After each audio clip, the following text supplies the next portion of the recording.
지도자가 문제다라고 하는 제목으로 함께 우리 성경대탐험 계속해 보도록 하겠습니다. 우리는 지난 주일 낮예배 때 21장을 다루었어요. 그러니까 오늘은 자연히 어디서부터 시작해요? 22장부터 시작하는 거예요. 22장부터 살펴보면서 은혜를 나누기를 원하는데요. 우리 지난 시간에 21장을 통해서 유다의 마지막 왕이었던 누구? 시드기야에 대한 이야기를 했는데 22장 1절부터 23장 8절에는 그보다 앞에 있었던 왕들, 그러니까 살룸이라고 하는 여호아하스, 여호야김, 그 아들인 여호야긴을 뭐라고도 부른다고요? 여고냐로도 부른다. 여고냐라도 불려지는 여호야긴에 대한 이야기를 했었고, 또 25장 1절부터 14절에 나오는 내용은 여호야김 즉위 4년, 그러니까 BC 605년에 선포됐던 말씀이에요. 이것을 보면 우리가 예레미야서를 공부할 때 이제 혼돈하기가 쉬운데, 예레미야서는 꼭 시대순으로 나열하고 있지 않다는 거예요. 무슨 말인지 이해가 되죠? 그러니까 시대순으로 나열하지 않고 있다는 걸 우리가 이해를 했으면 좋겠어요. 시대순으로 나열하지 않고 오늘 자기가 구두로 선포했던 말씀을 시대적 순서의 구애를 안 받고 메시지를 이렇게 문서화했던 거기 때문에 꼭 시대가 이게 앞에 있고 뒤에 있고 막 지금 왔다 갔다 해서 혼돈이 좀 있을 수 있겠다. 그러니까 그걸 이렇게 염두에 두지 않으면 예레미야서를 공부하면서 자꾸 머리를 흔들고 이게 뭐야, 왜 여기 나오고 이제 그런 생각을 할 수 있기 때문에 미리 좀 언급을 합니다. 21장에서 언급했던 시드기야를 포함해서 다윗 위에 앉은 네 왕, 우리가 이건 좀 짧은 기간 동안에 네 왕이 있잖아요. 살룸이라고 일컬어지는 여호아스가 3개월, 여호야김이 11년, 여고냐라고 불리워지던 여호야긴이 3개월, 그 다음에 마지막 왕이었던 누가? 시드기야가 11년, 이렇게 해서 나오는데, 오늘 22장에는 그 시드기야를 앞에 다뤘기 때문에 이 세 왕의 종말이 어떻게 될 것인가를 이야기하고 있습니다.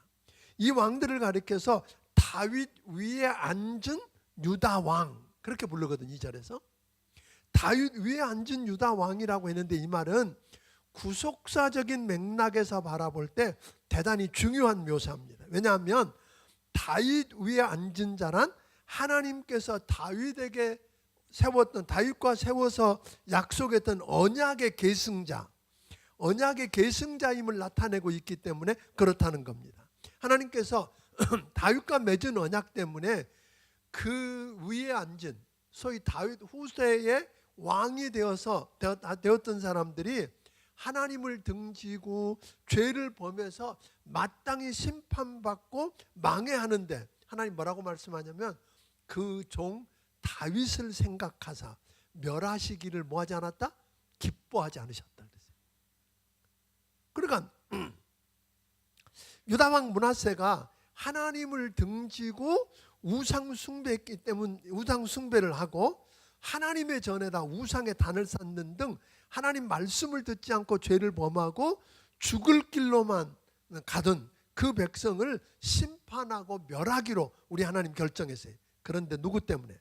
하나님께서 그 말씀을 듣고 우상의 제단을 허물고 그 말씀대로 살아보려고 안간힘을 쓰던 왕이 하나 있어서 누구예요? 요시야라고 하는 왕이에요. 그 요시야 왕 덕택에 무너져가던 나라가 얼마간 버틸 수 있었어요. 그런데 다윗에 대한 언약을 인해서 희망을 꿈꿀 수 있었는데, 망해가던 아수르 제국을 도우려고 어디 가요? 그 지도 한번 이렇게 좀 보고 넘어가기면 좋겠어요. 이게 자꾸 오늘 또 낮에 이야기하면서 뭐라 그랬냐면, 지도가 보이세요? 아이고, 나도 잘 안 보이네. 여기 보면 여기가 예루살렘이에요. 여기 올라가면 무깃도인데, 이 무깃도는 왜 중요하냐면 이 이스라엘 땅인데 아까 지난번에 이야기했던 것처럼 요 까만 주로 애굽에 있는 느보라고 하는 왕이 누구를 도우려고? 무너져가는 아수르를 도우려고 올라갈 때 누가? 요시야 왕이 막아요. 왜 그랬냐면 지난번에 이렇게 설명했어요. 이 아수르가 얼마나 유다에게 힘들게 하고 괴롭게 했는지 여러분 알잖아요. 그 원수 나라를 도와? 말도 안 돼. 하나님의 뜻이라고 해도 소용이 없는 거예요. 괜히 객기 부리고 갔다가 죽었어. 그 막다가 느보를 막다가 요시야 왕이 이때 안 죽었으면 얼마나 좋았을까. 아마 유다의 심판은 바꾸지 못했어도 생명은 훨씬 더 연장되었을 거라는 데는 일리가 없는 것 같아요. 이 무깃도에 있다가 이 무깃도에 하고 누가 올라가요? 지금 느보가 이렇게 까만 줄을 따라서 저 위에 소위 유프라테스 강가에 갈그미스, 이게 유프라테스 강이거든요. 이쪽에 티그리스 강이 있고 티그리스 강과 유프라테스 강을 중심으로 해서 바벨론이라고 하는 제국이 이렇게 성장하는 걸 여러분들 보게 되는데, 이 거기에서 누구와 싸움을 하냐면 갈그미스에서 북쪽에서 내는 이쪽에서 올라간 바벨론 제국하고 붙었는데 누가 졌어요? 애굽과 아수르 제국 연합군이 대패를 해요. 그리고 오늘 낮에 이야기했던 것처럼 느보가 이 길로 지금 패전해갖고 겨우 살아서 내려오다가 어디 와서 화풀이를 해요? 예루살렘에 와서 화풀이를 하는 거예요. 와가지고 요시야가 죽은 다음에 누가 왕이 됐냐면 아까 살룸이라고 하는 여호아하스가 왕이 되었는데 3개월 왕이 된 지 3개월밖에 안 된 걸 끌어내려. 그런데 여러분 아는 것은 그 3개월밖에 안 된 누가? 여호아하스가 하나님 보시기에 악을 행했대. 이게 말이 돼요? 3개월밖에 안 했는데 하나님 싫어하는 일만 골라 하다가 죽었어. 그래서 이렇게 내려갔는데 그 다음에 느보가 이제 그때가 얼마냐면 609년이에요. 그렇게 하고 누구를 세워놨냐면 여호야김을 왕으로 해요. 원래 여호야김 이름은 엘리야김이었는데 애굽이 이름을 바꿔서. 그런데 이제 이게 아주 중요해요. 유다 나라가 생긴 지 처음으로 이방인에 의해서 왕위가 세워진 게 이번 처음인 거예요. 이렇게 해서 갔는데 아까 이 전쟁에서 이겼던 바벨론의 느부갓네살 왕이 이거 애굽을 그냥 둬서는 안 될 것 같아. 끝장을 보고 싶은 거예요. 그래서 내려와서 이들하고 한판 붙고, 사실 승부는 안 났지만 와서 한번 너 이제 이 선 넘어오지 마 하고 딱 박아놓고 올라오다가 어디를 들렸어요? 예루살렘을 또 들린 거예요. 예루살렘을 에워쌌어. 그러니까 지금 그동안에 아까 당연히 누구에 의해서 세워졌어요? 그 여호야김은 누구에 의해서 세워졌어요? 애굽의 바로 왕에 의해서 세워졌잖아요. 그러니까 누구에 충성했어요? 애굽에 충성하던 사람인데 그 사람을 누가 와서 오니까 이 예루살렘에 있는 정치 지도자들이 생각해 보니까 여호야김이 있는 한 바벨론의 화를 누그러뜨릴 수 없겠다고 생각했던 것 같아요. 그래서 그냥 죽었다 그렇게 돼 있지만 아마 어떻게 죽여서 아마 그 성 밖으로 내던져서 에레미야가 예언한 데 의하면 그렇게 그냥 아무도 슬퍼하는 자도 없고 애도하는 자 없이 그냥 죽었어. 그리고 누가 왕이 되었어요? 그 사이에 3개월이 지났는데 여호야김의 아들 여호야긴, 이 사람 뭐라고도 부른다고요? 여고냐 또는 고니야 이렇게도 불러 있는데 같은 사람이에요. 그가 왕이 되었는데 3개월밖에 안 된 왕을 바벨론의 느부갓네살 왕이 그 왕과 그 어머니와 그 부인과 그리고 안에 있는 궁중의 괜찮은 귀족들과 그리고 장인들, 소위 말하면 목공, 철공, 기술자들, 똑똑한 사람들을 다 잡아갔어요. 다 끌고 올라가 버렸어요. 그런데 이렇게 그게 언제냐면 605년이에요. 605년에는 다 끌고 간 거 아닌데 605년에는 그 아까 몇 사람들 끌고 가고 그 속에 누가 들어있다고 그러세요? 다니엘과 사드락과 메삭과 아벤노고 같은 사람이 있어요. 그런데 이렇게 간 다음에 이 여호야김이 약간 뭐가 됐어요?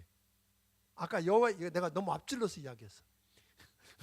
여러분도 헷갈리죠. 저도 헷갈리니까. 여호야김에게서 그렇게 몇 가지 단단히 너 앞으로 우리 편 들어서 잘해야 돼 하고 혼내고 올라갔는데 금방 여호야김이 누구 편을 들었어요? 애굽 편을 들고 조공 안 바치고 반란을 일으키니까 느부갓네살 왕이 다시 내려왔어. 그래서 성을 에워싸니까 여호야김을 그들이 정치군들에 의해서 죽이고 여호야긴이 왕이 되는데 이번에는 여호야긴을 뭐예요? 그 모인 가족들과 똑똑한 사람들, 장인들 다 해서 싹 데리고 가는 것. 그러니까 3번에 걸쳐서 실제로 뭐가 이루어져요? 포로로 끌려가는 사건이 이루어지는 걸 우리가 보게 됩니다. 지도에 대한 이야기가 대충 이해가 됐죠? 대답하는 게 아니라 알아서 하세요. 그런 것 같았고. 아 주여 나도 몰라. 나도 이거.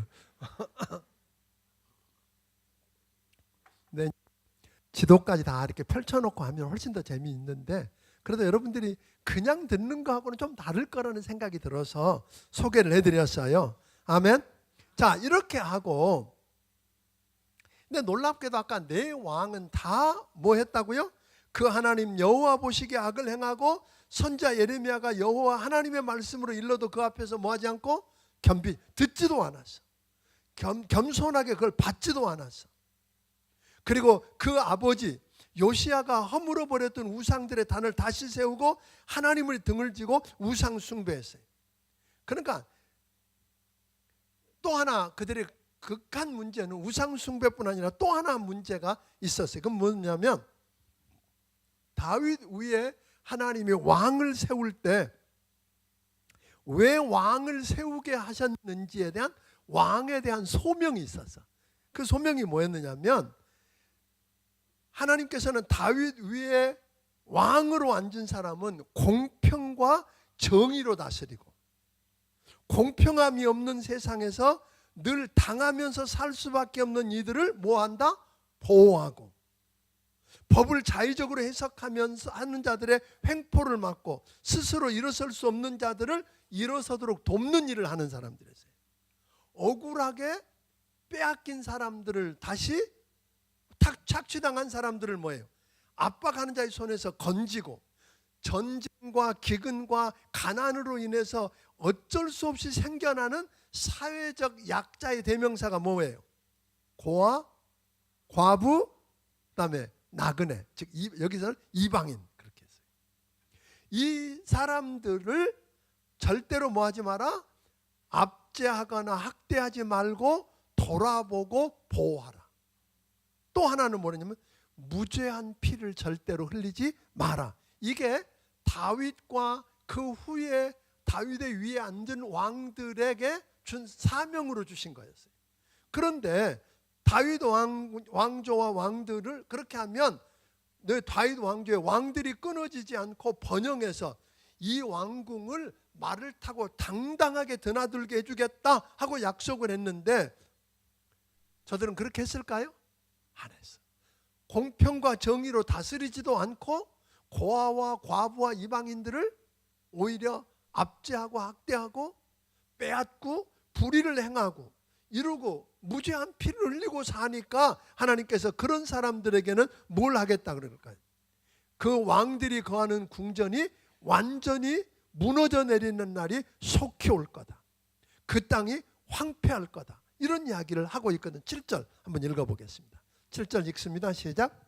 내가 너를 파멸할 자를 준비하리니 그들이 각기 손에 무기를 가지고 내 아름다운 백향목을 찍어 불에 던지리라. 좀 누가 하시겠다는 거예요? 그냥 적들이 나타나는 건 내가 파멸할 자를 준비하고 내가 그들을 각기 손에 무기를 주어서 원하겠다 이렇게 이야기하거든요. 그런데 이 일을 보호자인 줄 누가 나선다는 거예요? 하나님이 파멸할 자를 준비해서 무기를 손에 들려서 아름다운 백향목을 찍어서 불에 던지겠다는 거죠. 이를 본 주변 사람들이 뭐라 그럴까요? 주변 민족들이 하나님의 도성이었던 이 큰 예루살렘 성읍이 왜 이렇게 되었는가 그러면서 저들이 자기 하나님 여호와의 언약을 버리고 다른 신들을 절하고 섬기더니 저렇게 되었단다 하고 수군거린단 말이에요. 그러니까 우리가 믿는 자를 잘 믿고 하나님의 특별한 은혜를 입고 살던 사람들이 잘못 살면 어떻게 돼요? 주변 사람들이 왜 저 사람 왜 저렇게 됐대? 아, 저거 섬기는 하나님 제대로 안 믿어갖고 우상 숭배하고 그러더니 저렇게 됐대 라고 하는 이야기를 들을 거라는 거예요. 그러니까 BC 609년에 아까 이야기한 것처럼 요시아가 애굽의 그 느고에 의해서 죽임을 당하는 그런 사건들을 쭉 성경에 있어요. 그 다음에 아까 왕이 되어서 3개월 다스리던 누가 인질로 끌려가요? 여호와하스가 인질로 끌려가죠. 여호와스는 살룸이라고도 그랬는데 오늘 바벨론을 패옥에 돌아가던 누가 와요 또? 느고 왕이 예루살렘에 들려서 여호와하스를 인질로 잡아가고 애굽 편에 들어서 오늘 섬길 누구를 세워요? 여호야김을 세워요. 그러면서 세우면서 뭘 약속을 하냐면 많은 벌금을 매겨요. 엄청난 벌금과 더불어서 이제 공물을 바치도록 조공 형식으로 해서 공물을 바치게 했어요. 그러니까 요시아의 죽음으로 유다 백성들이 이게 처음으로 유다 백성에게 이방인에 의해서 왕을 세워지는 소위 자치권을 잃는 일들이 일어나는데 훗날에 누구도 여호야긴도 잡아감으로 인해서 여호아하스가 세워진 것도 같은 의미입니다만 이렇게 되죠. 그러니까 예레미야 선지자는 애굽으로 끌려간 왕이 다시 돌아와 고국을 보지 못할 거라면서 요시아를 위해서 울지 말고 누구를 위해서? 끌려간 왕을 위해서 울라고 이야기합니다. 왜? 그 사람은 돌아오지 못할 거고. 그러니까 여호아하스의 종말이 차라리 죽은 자가 낫다고 할 정도로 비참해질 것을 경고하고 있는 겁니다. 살룸은 요시아 왕의 넷째 아들인데 새 영을 제쳐놓고 왕으로 옹립된 자인데 그는 짧은 석 달 동안 있는 동안에도 열조의 행위대로 여호와 보시기에 뭘 행하였더니 악을 행하였더니 바로 느고가 하맛 땅 림나에 가두고 예루살렘에서 왕이 되지 못하게 하고 애굽에 잡아갔더니 저가 거기서 죽었더라. 이게 성경의 이야기예요. 13절부터 19절에 보면 여호야김 왕에 대해서 나옵니다. 엘리야김으로 불리워지던 그를 여호야김으로 부르면서 왕으로 세워졌는데 사실 이 여호야김은 예레미야 선지자에게 가장 혹독하게 대하고 핍박하고 죽이려고 하고 그가 예레미야가 선포한 메시지를 기록해 놓은 두루마리 그 두루마리를 읽어줬더니 듣기 싫다고 어떻게 했어요? 거기는 말씀을 칼로 도려가지고 난로 불에다 집어넣은 사람. 그거 도려내서 집어넣으면 말씀이 없어지죠. 그런 줄 아는 거예요, 이 사람은. 그러니까 여호야김은 여호아스 살룸을 대신해서 애굽 왕 느고에 의해서 세워졌기 때문에 오늘 그는 뭐예요? 많은 소위 전쟁 벌금과 더불어서 공물을 바쳐야 하니까 그것만 갖고도 백성들이 어떨까요? 벌금을 내고 공물을 바치는 것만도 벅찼어요. 풍전등화 같이 한치 앞을 내다볼 수 없는 위기의 상황 속에서 여호야김이 뭘 한 줄 아세요? 열조의 모든 행한 일을 본받아 여호와 보시기에 뭘 행했더라? 악을 행했더라. 이렇게 이야기하거든요. 나라가 위기에 처해 있으면 왕으로서 하나님 앞에 뭘 해야 돼요? 무릎을 꿇고 왜 이런 일을 당했는지 묻고 회개하고 그럼 어떻게 하면 좋겠는지 묻고 도움을 구해야 살 길이 있었을 텐데 오늘 이 사람이 한 일이 뭔 줄 아세요? 하나님을 등지고 애굽이 부과한 벌금과 조공을 바치고는 공물만 가지고도 힘들 텐데 자기가 마치 솔로몬이나 된 것처럼 자기 왕궁을 크게 호화롭게 지어요. 그러니까 그 벌금 내기도 힘든 사람들에게 돈을 내다 안 되니까 사람들을 잡아다가 월급도 안 주고 일만 시켜요. 노동력을 착취하죠. 그러니까 여호야김은 그 아비 요시야처럼 하지 않고 가난하고 압제당하는 자를 보호하고 공의와 정의로 다스려야 될 왕이 자기 왕궁을 화려하게 꾸미는 일에 몰두하면서 백성의 고열을 짜고 탐욕 때문에 무죄한 자의 피를 흘리는 일을 아주 예사롭게 행합니다. 그러므로 그는 사로잡혀서 예루살렘 성벽에 던져질 것이고 나귀처럼 매장당할 거고 아무도 그의 죽음을 슬퍼하거나 애도하지 않을 거다. 실제로 이 여호야김은 BC 598년에 예루살렘에 그 에워싼 바벨론이 에워쌌을 때 아까 이야기한 것처럼 갑자기 죽어요. 근데 거기 죽었다는 정확한 게 안 나오는데 아까 이야기했지만 정치인들에 의해서 이 예레미야가 예언한 대로 뭐예요? 아마 내팽개쳐서 버려졌을 텐데 아무도 슬퍼하거나 애도하는 자가 없이 죽었다. 그렇게 이야기합니다. 20절부터 23절에 보면 만약 다윗 왕자의 왕조의 왕들이 하나님의 심판을 받아 멸망하면 그들의 도성이었던 예루살렘이 어떻게 될 것인가에 대해서 이야기하는 거예요. 여러분, 그 땅에 살고 있는 왕들이 잘못하면 땅은 어떻게 될까요? 이 땅에 사는 사람들이 범죄하고 잘못 살면 우리가 사는 땅은 어떻게 돼요? 황폐하게 되는 거예요. 그러니까 하나님 관계가 깨어지면 나 자신과의 관계가 깨어지고 다른 사람과의 관계가 깨어지고 자연과의 관계가 깨어지는 이치가 그런 것입니다. 21절 한번 읽어보겠습니다. 시작. 내가 평안할 때 내가 내게 말하였으나 내 말이 나는 듣지 아니하라 하였나니 내가 어려서부터 내 목소리를 청종하지 아니함이 내 습관이라. 평안할 때 하나님 말씀했지만 저들은 듣지 않았어요. 왜 안 들었을까요? 습관적으로 사랑하고 동맹을 맺었던 자들을 더 의지하고 하나님 말씀을 의지하지 않았어요. 그러니까 저들이 믿고 의지했던 것들이 다 망하고 모든 시도가 수포로 돌아가. 그때서야. 그러니까 오늘 여러분 부탁합니다. 평안할 때 말 듣기 바랍니다. 아멘. 평안할 때 말 들어야 돼. 근데 평안할 때 말 안 들으면 안 듣는 게 뭐가 돼요? 습관이 돼요. 그러니까 어려워도 말씀을 안 듣게 되어 있는 거예요. 누구만 의지해요? 하나님보다 동맹국 더 의지하고. 우리도 그럴 수 있죠. 뭐가 더 믿어져요? 돈이 더 믿어지고 높은 사람이 믿어지고 이러고 있는 것들을 하나님 안타까워했던 것입니다. 그러니까 하나님 말씀을 경청할 생각이 없던 자들에게 닥쳐올 참극이 뭔가를 이야기합니다. 백성의 지도자들은 몰아치는 바람에 휩쓸릴 거고 동맹국 백성들은 포로가 되어 잡혀갈 것이고 백향목으로 만든 궁궐에서 거들먹거리던 자들은 수치와 욕을 당할 것이고 해산하는 여인처럼 고통을 겪을 때가 올 거랍니다.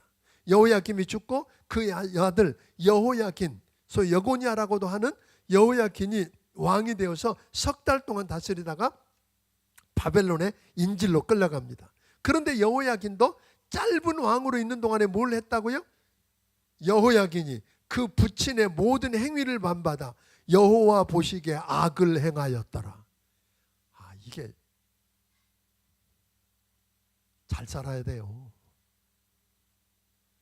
자식이 본 게 뭐예요? 참 잘 살아야 돼. 불과 석 달 만에 느부갓네살 왕에서 그 모친과 아내와 내시와 방백과 수많은 백성들과 함께 바벨론으로 사로잡혀가요. 이렇게 된 것을 애언하고 있다고 하는 것입니다. 24절 한번 읽어보겠습니다. 시작. 왜 말씀이니라 나의 삶으로 맹세하노니 유다 왕 여호야김의 아들 고니야가 나의 오른손에 인장 반지라 할지라도 내가 빼어.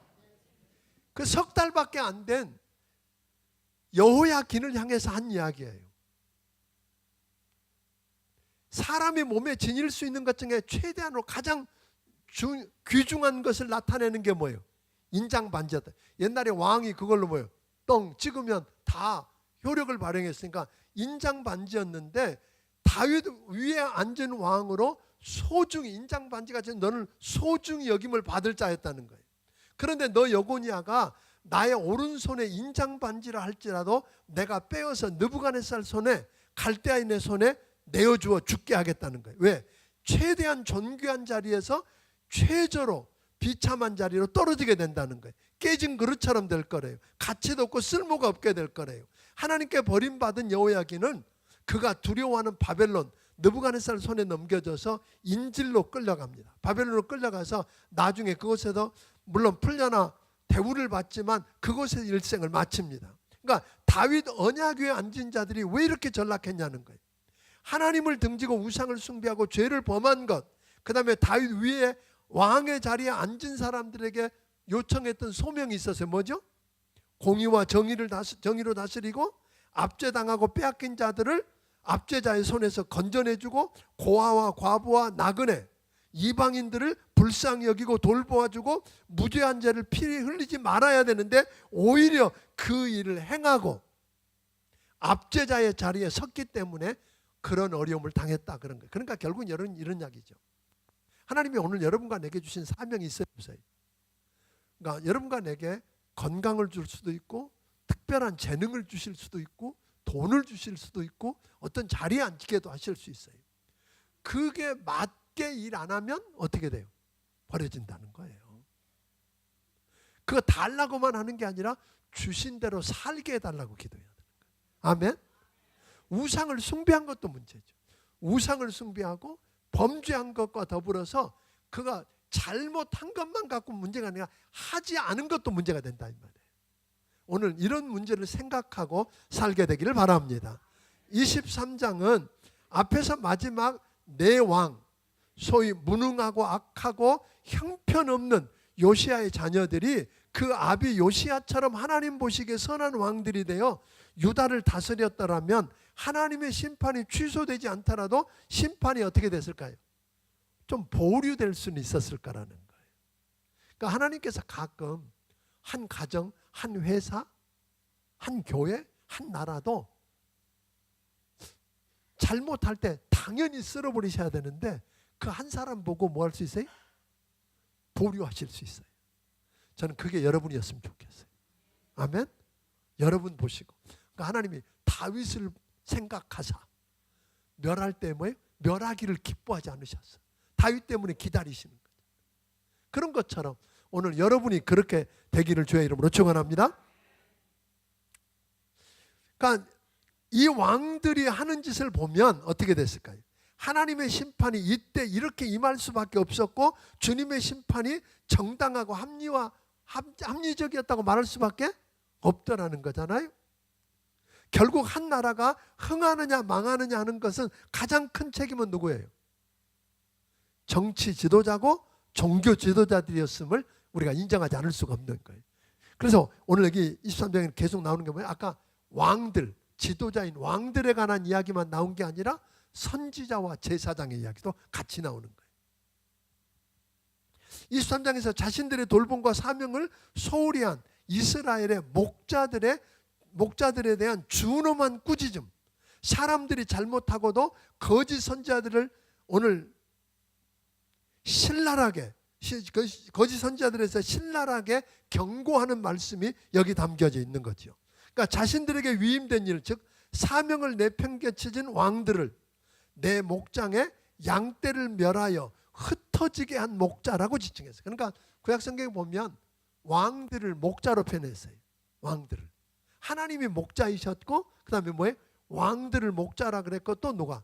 선지자나 제사장을 목자로 불렀었는데 그들이 그 사명을 못했다는 거예요. 또 양떼를 흩고 돌보지 않은 까닭은 자신들의 욕심을 채우기 위해서 급급했기 때문이라고 말합니다.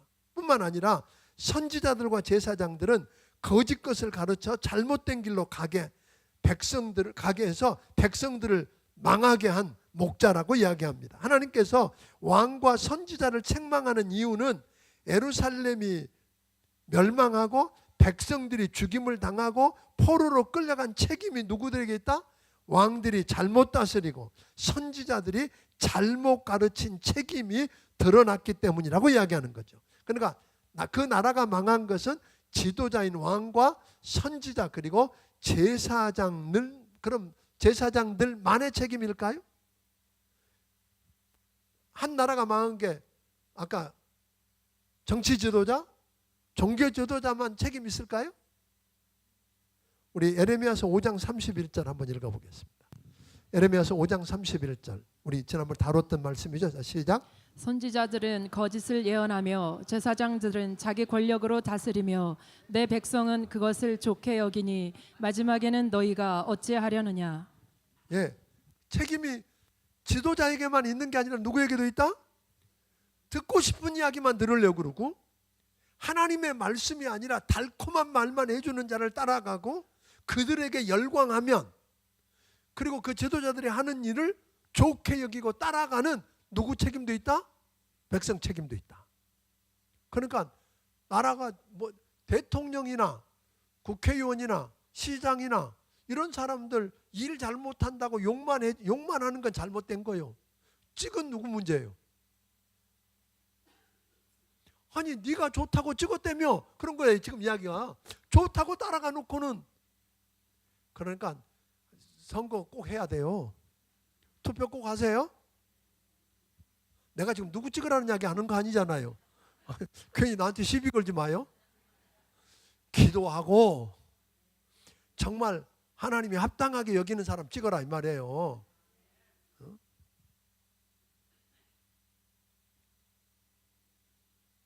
정치 생각하면 아파 그냥. 자, 그러면 이렇게 끝나고 말 거냐는 거예요. 왕들이 잘못하고 선지자들이 잘못하고 그걸 좋게 여기고 따라간 백성들 때문에 이제 망하게 된 나라를 그냥 끝낼 거냐 이 말이에요. 23장 5절 읽어보겠습니다. 시작. 여호와의 말씀이니라. 보라, 때가 이르리니 내가 다윗에게 한 의로운 가지를 일으킬 것이라. 그가 왕이 되어 지혜롭게 다스리며 세상에서 정의와 공의를 행할 것이며. 그러니까 하나님께서는 뭐예요?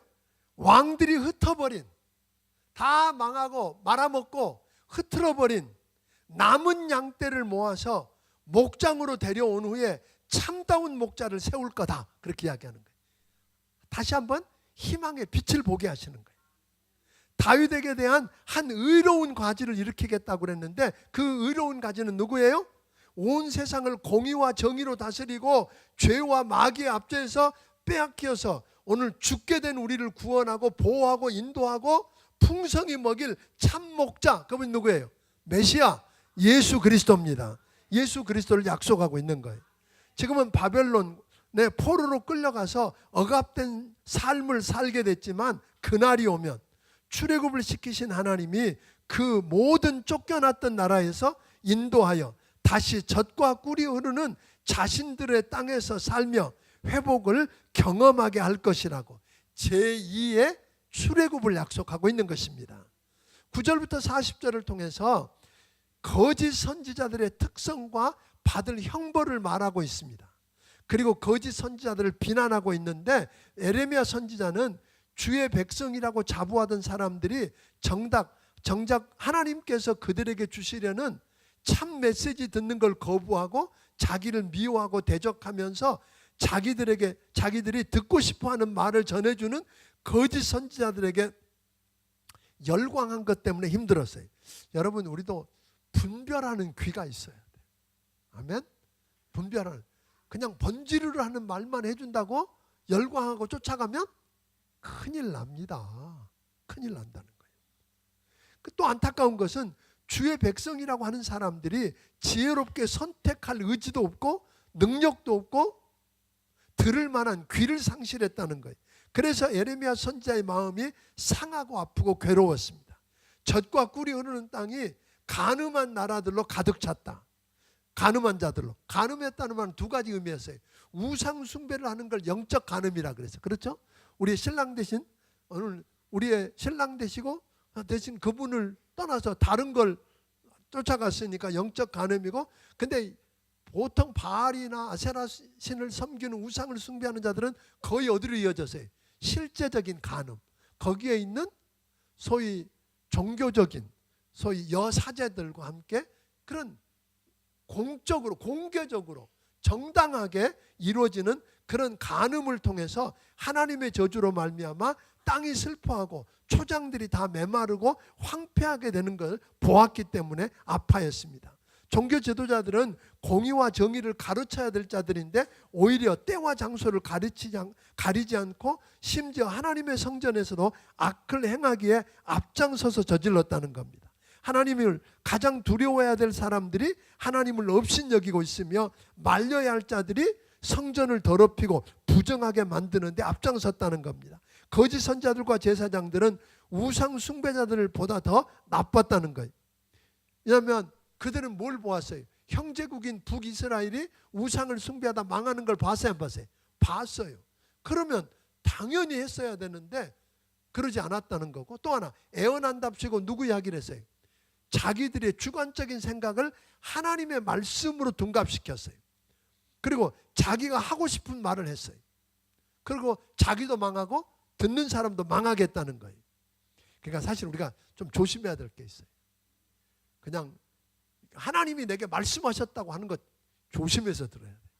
우리는 하나님이 지금은 꿈으로, 여기도 보면 내가 꿈꾸었다, 들었다, 보았다, 이런 사람들 조심하라고 그래요. 지금은 어디 뭐가 있어요? 이게 말씀 주셨어요. 아멘. 엘리야를 통해서 갈멜산에서 850대 1로 바알과 아세라 목상을 섬기는 제사장들과 싸워서 엘리야가 승리한 후에 선포했던 게 뭐예요? 여호와 하나님만 참신이시다. 아멘. 이거 드러났어요. 그런데도 안 믿어. 오히려 바알을 숭배하고 성적 타락에 빠졌어요. 근데 말도 안 되는 일이 이루어지는데 지금도 실제로 그런다는 거 아니에요? 그러니까 우리 가끔 가다 보면요, 그 서울에 명문대학 앞에 뭐냐면 우상 무슨 하나님의 무슨 교회 뭐 이런 것들이 어젓하게 멀쩡하게 서 있어.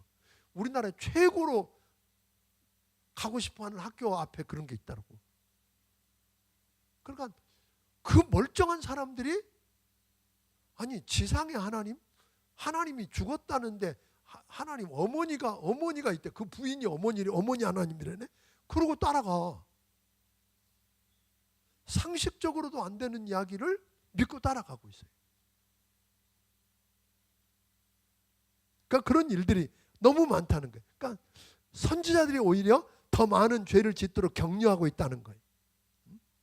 하나님께로 돌아오고 회개하고 돌아오게 해야 될 사람들이 앞장서서 잘못하고 있고, 그때 에레미야는 유다처럼 가치관이 무너지고 타락해 큰 혼란을 빚은 사회를 뭐에다 비유했어요? 소돔과 고모라로밖에 비교할 수 없다고 선언합니다. 하나님께서 거짓 선자들이 잘못된 행위를 저들이 전하는 메시지는 하나님께로부터 온 거 아니다. 저들은 하나님이 하나님 그런 거예요. 내가 언제 너 보냈냐 그런 거예요. 내가 언제 그 말 너한테 했는데? 근데 저들은 뭐라 해요? 하나님이 보냈대. 그리고 하나님의 말씀이래. 이렇게 하고 있다는 거예요.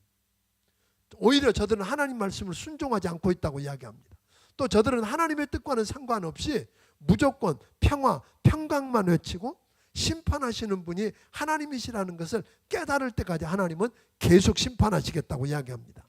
거짓 선지자들도 주의 백성들이 하나님 말씀을 듣고 하나님 돌이키고 회개하고 하나님께로 돌아오게 하는 데는 관심 없었어요. 저들은 뭐예요? 지금 오늘 이 순간 저들이 어떻게 사는가에 대해서 관심 없었어요. 그냥 편하고 쉽고 이익이 되고 마음이 내키는 대로 하라는 거예요. 변화되고, 그러니까 여러분 다른 하나님 말고 다른 종교에서 여러분 우리가 바르게 살고 변화되라고 그럽니까? 무당에게 갔더니 당신 똑바로 살아야 된다고 그럽니까? 진리를 쫓아가야 된다고 이야기합니까? 그런데 관심 없어요. 거짓 선지자는 자신의 삶도 회칠한 무덤처럼 꾸미면서 외식한다는 거예요. 외식이 뭐예요? 연극하는 삶이라 그랬어요. 아닌데 연극하는 배우처럼 사는 거죠. 거짓 선지자들은 꿈에 보았다, 들었다, 미래에 대한 하나님의 말씀이라면서 알아들을 수 없는 환상이니 묵신이 하고 하는 거 조심하라는 거예요. 사람들은 궁금하게 하는데 진짜 하나님의 종은 사람들의 미각을 만족시키는 요리사 아니다. 이거 좋은 이야기더라고요. 그러니까 진짜 하나님의 종은 사람들의 미각을 만족시키려고 노력하는 요리사가 아니라 환자를 회복시키려고 하는 의사여야 한다. 진짜 의사는 자기 환자를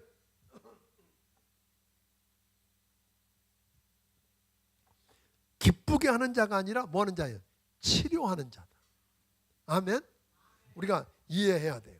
하나님은 거짓 선지자들에게 더 이상 하나님 말씀이라는 표현을 36절에 보니까 사용하지 말라 그랬어요. 그러면서 그들은 내 백성이라고 부르지 않고 이 백성이라고 부르고 그들이 무거운 짐이라고 이야기합니다. 저들이 하나님의 말씀이 임했고 거짓을 전하고 임했다고 하나님 말씀이라고 거짓을 전하고 있기 때문에 여호와 하나님 말씀이라고 오늘 그 사람들이 선포하면 벌을 받을 거라고 책임을 물으십니다. 하나님은 거짓 선자들과 그들의 농간에 노란한 사람들을 그들의 성읍에서 뽑아서 던지실 거랍니다. 저들이 하나님과 그의 말씀을 내버린 것처럼 하나님이 저들을 내버리시겠다고 이야기합니다. 실제로 거짓 선지자들과 저들에게 현혹되어 쫓아갔던 백성들은 심은 대로 심판을 거두게 되더라는 것입니다. 24장은 오늘 마쳤고요. 오전에 24장 다뤘죠. 25장 BC 605년에 바벨론 왕 느부갓네살이 갈그미스 전투에서 아수르 연합군을 무찌르고 승리를 거둔 후에 아까 이야기했던 것처럼 팔레스타인에 대한 지배권을 갖기 시작한 때를 배경으로 하고 있다는 거예요. 그러니까 이때는 여호야김이 왕이 된 지 4년, 그러니까 BC 605년이 되는 겁니다. 에레미야 선지자가 예언자로 사역한 지 몇 년? 23년이 되었을 때랍니다. 그러니까 에레미야 선지자가 요시야 왕 13년에 시작해서 23년 동안 끊임없이 유다 백성들에게 저들이 하나님을 등지고 우상을 숭배하고 범죄하고 왕들이 사명을 잊고 잘못 간 것 때문에 하나님의 심판이 임박했으니까 회개하고 하나님께로 돌아오라고 외쳤지만 듣지 않고 하나님 말씀과 하나님이 보내신 선자를 무시했던 때입니다.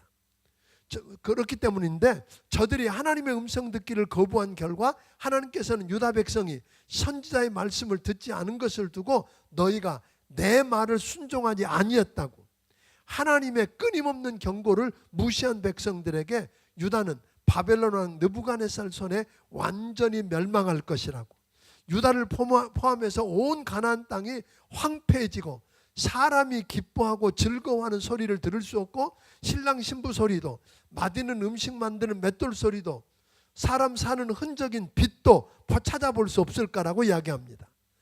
창조주 하나님의 사랑을 독차지하며 번성하던 민족이 심판을 받아 멸망했으니까 사람들의 조롱거리와 뭐가 된다고요?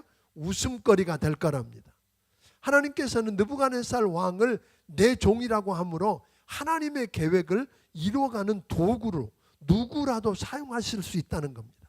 유다 백성이 바벨론 느부갓네살 왕을 섬기는 일이 70년 동안 지속될 거라고 이야기했습니다. 그렇게 다 끝난 것 같았는데 70년 동안 포로 생활을 하고 오늘 저들이 하나님이 누구라고 하는 걸 여호와가 하나님이심을 알게 되고 회개하고 말씀을 듣기 시작하고 부흥이 일어나는 때까지 걸린 시간이 얼마예요? 70년이에요. 아니 70년 안 땅이면 그러니까 이스라엘 백성들이 애굽에서 출애굽해서 가나안 땅에 석 달도 안 걸려. 아무리 천천히 놀고 가도 석 달도 안 걸려. 일주일이면 가. 근데 몇 년 걸렸어요? 40년. 하나님이 잔인해요? 제가 사하라 사막을 가봤잖아요. 솔직히 거기 가면요 30분은 고사고 10분도 거기 서서 못 걸어갈 정도. 그 뜨겁고 모래는 푹푹 빠지고 갈 길이 없어.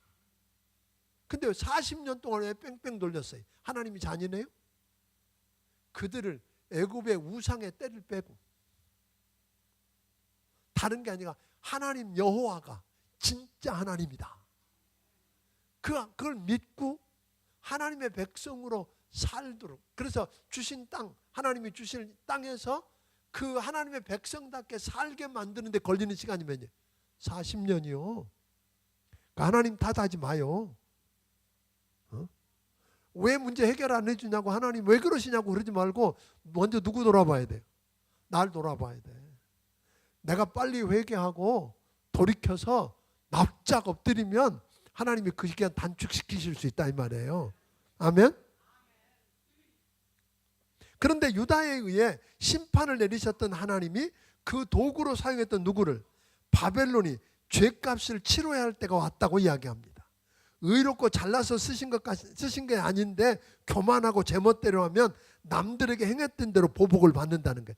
여러분 이거 굉장히 조심한 거 아세요? 하나님이 우리를 사용하셔서 뭔가 누구를 다 대할 수 있어요. 그때 내가 잘나서 그런 줄 알지 말고 겸손해져야 돼. 아멘? 그러니까 바벨론은 내가 바벨론이라면 되게 억울할 것 같아. 내가 언제 한다 그랬어? 하나님이 내 백성이 말을 안 들으니까 너 가서 좀 혼내라고 그랬잖아. 근데 혼내라고 그랬는데 겸손하게 혼내지 않았어. 잔인하게 지 생각이 들어가고 막 했어. 그랬더니 하나님이 뭐예요? 이제는 네가 잘못해서 너 죄값을 묻겠다잖아요. 그래서 오늘 바벨론은 70년 만에 실제로 BC 539년에 페르시아 고레스가 이끄는 메데와 페르시아 연합군에 의해서 망해요. 근데 바벨론 제국이 그렇게 무너질 나라가 아니야. 여러분 아세요? 바벨론 안에 그 해자 강을 중심으로 해서 그 성은 절대로 무너뜨릴 수 없는 성이래. 여러분 그 고레스 왕이 싸워서 무너뜨린 거 아니에요. 어떻게 하는지 내부에 있는 백성들이 뭘 했어요? 문을 열어주고 환영해서 들어갔어. 그래서 바벨론이 무너졌어요. 누가 하신 거예요? 하나님이 하신 거예요. 그러니까 여러분 진짜 하나님 믿으세요. 여러분 우리가 믿는 하나님은 창조주 하나님이세요. 살아계신 하나님이세요. 그 하나님은 필요하시면 한 제국을 무너뜨려서라도 우리에게 주신 약속을 지키신 하나님이에요. 아멘. 그러니까 하나님이 먼저 우리에게 등 돌린 적 없어요. 저들이 등을 돌리고 낯을 돌렸기 때문에 그런 거예요. 오라고 끊임없이 불러도 여러 가지 사건을 통해서, 기근을 통해서, 질병을 통해서, 칼을 통해서 돌아오라고 해도 안 돌아오니까 그들을 사랑해서 돌이키려고 하신 일들이었다고 하는 것입니다. 하나님 그런데 유다만이 아니라 세상 모든 나라 모든 왕이 여호와의 하나님의 진노의 잔을 마시게 될 거래요. 29절 읽어보겠습니다. 시작. 보라, 내가 내 이름으로 일컬음을 받는 성에서부터 재앙 내리기를 시작하였은즉 너희가 어찌 능히 형벌을 면할 수 있느냐? 면하지 못하리니 이는 내가 칼을 불러 세상의 모든 주민을 칠 것임이라 하셨다 하라. 만군의 여호와의 말씀이니라. 물론 유다가 잘못했어. 근데 유다가 제일 잘못했어요? 하나님의 백성이니까 그렇게 다뤘지만 옆에 있는 다른 민족은 괜찮냐 이 말이에요. 하나님의 이름으로 일컫는 성 예루살렘으로부터 재앙을 내리기 시작했다면 모든 나라가 어찌 능히 형벌을 면할 수 있겠느냐. 신약에 와서는 이야기를 베드로전서 4장 17절 18절에 이렇게 이야기해요. 베드로전서 4장 17절 18절 한번 읽어보겠습니다. 시작.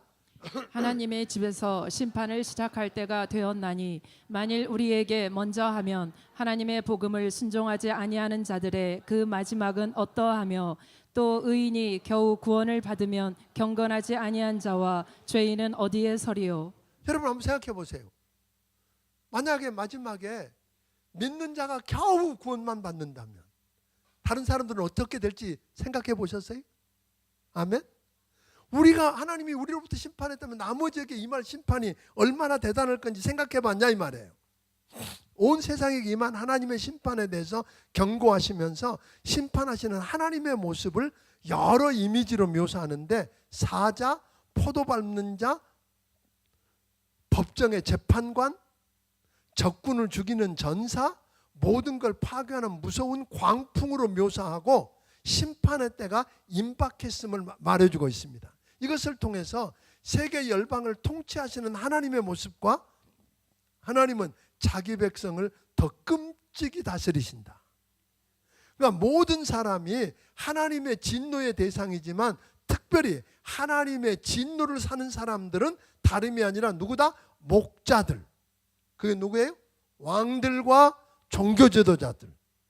물론 민족이나 나라가 하나님의 심판을 피할 수 없게 될 때 그 책임은 온 백성에게 있지만 가장 큰 잘못을 누구에게 찾는다고요? 리더들, 지도자들이에요. 그러니까 우리가 리더들을 위해서 기도해야 될 필요가 있는 거예요.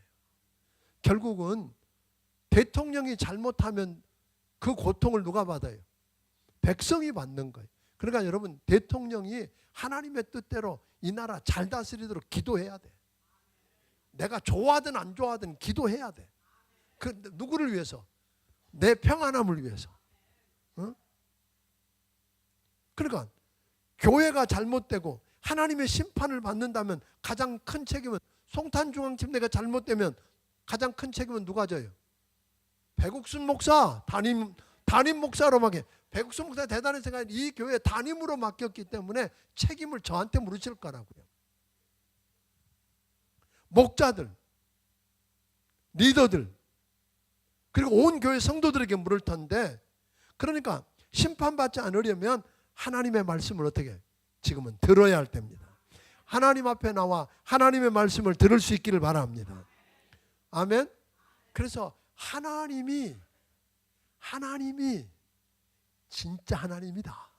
아멘. 여호와가 진짜 하나님이다. 돈이 아니고, 아멘, 자식도 아니고, 나라도 아니고, 미국도 아니고, 중국도 아니고, 누구다? 하나님이.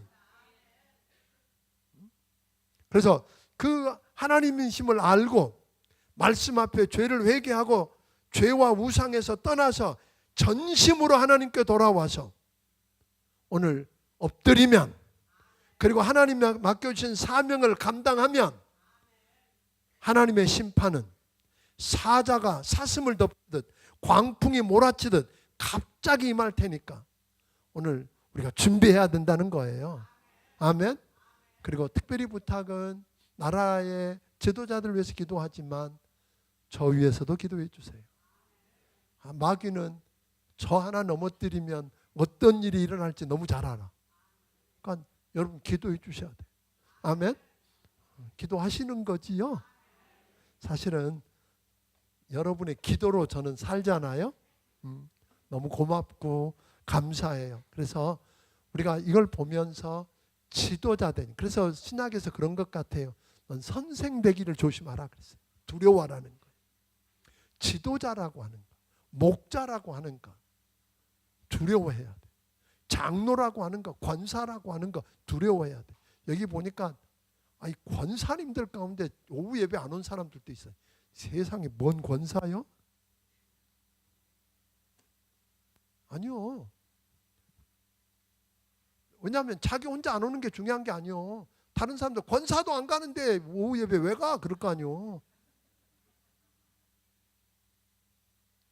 그럼 제가 상처받잖아. 제가 은혜 받아야 되는데 제가 이렇게 쳐다보다가 상처받으면 안 되잖아. 죄송해요.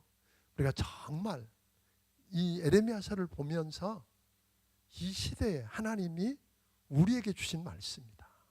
그래서 이 말씀 부여잡고 우리가 정말 지금은 말씀을 들을 때, 그리고 내가 믿는 하나님이 진짜 하나님이다. 그래서 죄에서 회개하고 그 앞에 전심으로 나와 엎드리고 하나님이 내게 주신 그 모든 사명을 잘 감당하면 하나님은 나 하나 때문에 여러분 이 땅에 당연히 내려야 될 심판을 지연시키고, 아멘, 우리를 살려줄지 누가 알아요. 그런 은혜를 기대하면서 우리 함께 기도하겠습니다.